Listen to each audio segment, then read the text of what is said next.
औरतों को टिकट देना इस्लाम के खिलाफ। अगर औरतों को टिकट दिया तो हिजाब को महफूज नहीं रख पाएंगे, ये कह रहे हैं शाही इमाम शब्बीर अहमद सिद्दीकी, जिन्होंने बेतुका बयान दिया। कहा औरतों को टिकट देना मजहब के खिलाफ, इससे हमारा मजहब कमजोर होगा। महिलाओं को विधायक बनाएंगे तो हम हिजाब को महफूज कैसे रख पाएंगे।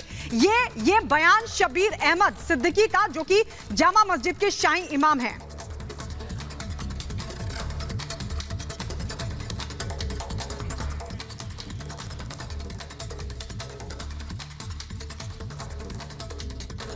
जो कोई भी औरतों को जो है टिकट देते हैं वो इस्लाम के खिलाफ जो है बगावत करते हैं, समझ गया।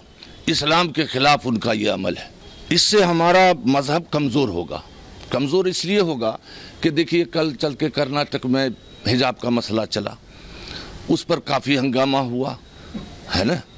अब जाहिर बात है कि अगर आप अपनी औरतों को एमएलए काउंसिलर ये वो बनाएंगे बिला मजबूरी, तो फिर उससे क्या होगा, हम हिजाब को महफूज नहीं रख सकेंगे और इस मसले पर हम नहीं उठा सकेंगे। क्योंकि अगर हम इस मसले को मुतालबा करें हुकूमत के सामने तो हुकूमत कहेगी भाई आपकी औरतें तो अब जो है असम्बली हाल में आ रही है। इलेक्शन में लड़ने के लिए घर घर हर एक के पास जाना पड़ेगा, हिंदू हो मुस्लिम हो कोई भी हो।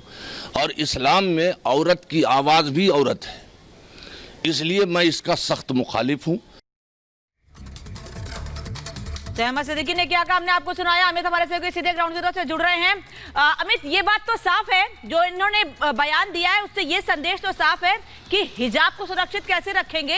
हिजाब महिलाओं को पहनाना या महिलाओं पर दबाव बनाना, ये आपका एजेंडा है और महिलाएं ही आम आदमी हैं। इसका मतलब क्या है, महिलाएं विधायक नहीं बन सकती हैं, असेंबली नहीं जा सकती हैं, बड़ी जनसंख्या का रिप्रेजेंटेशन नहीं कर सकती हैं। देखिए अनामिका, ये वही मुफ्ती हैं जो कहते हैं कि मुसलमान बहुत समझदार है, उसे ये पता है किससे वोट करना है किससे वोट नहीं करना। वो संविधान को जानता है, वो लोकतंत्र को जानता है, वो वोट की ताकत को समझता है और वो जानता है कि उसे अपना कैंडिडेट कैसे चुनना है। सुबह जब हमारी उनसे बात हो रही थी तो उन्होंने ऐसे बात की जैसे वो बहुत जहनियत वाले इंसान है, बहुत जहन के साफ है और लोकतंत्र का मायने और उसका मतलब समझते हैं। लेकिन देखिए जब औरतों की बात आती है तो तमाम एग्जाम्पल दिए जाते हैं कि औरतें चुनाव नहीं लड़ सकती, वो मस्जिद नहीं जा सकती। ऐसा लगता है कि जो खुदा है, जो भगवान है, जो ऊपर वाला, जो ईश्वर है, वो पुरुषों के लिए अलग है और महिलाओं के लिए अलग है। शायद इसीलिए मुफ्ती ने यह बयान दिया है। बिल्कुल अमित, एक तो ये जो बयान है वो महिलाओं के अधिकार पर बड़ी चोट है। दूसरा ये कि ये बयान सीधा संविधान के साथ टकराव है, क्योंकि संविधान में सभी को बराबर का अधिकार दिया गया है, जिसमें चुनाव लड़ना भी एक अधिकार है।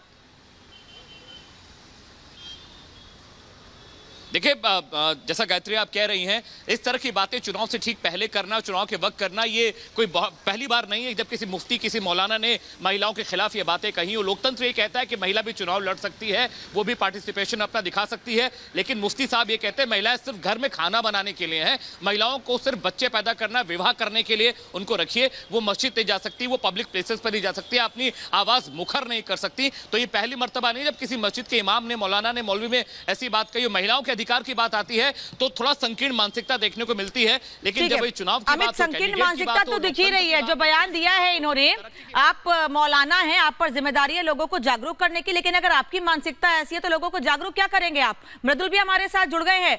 मृदुल, ये जो बयान है इससे तो ऐसा लग रहा है कि ये मौलाना साहब ये मैसेज दे रहे हैं कि महिलाएं जागीर है इनकी और महिलाएं अपने हिसाब से काम नहीं कर सकती हैं। जो ये कहेंगे, जो पुरुष कहेंगे इस्लाम, मुस्लिम धर्म में या इस्लाम में, वही महिलाओं को मानना होगा।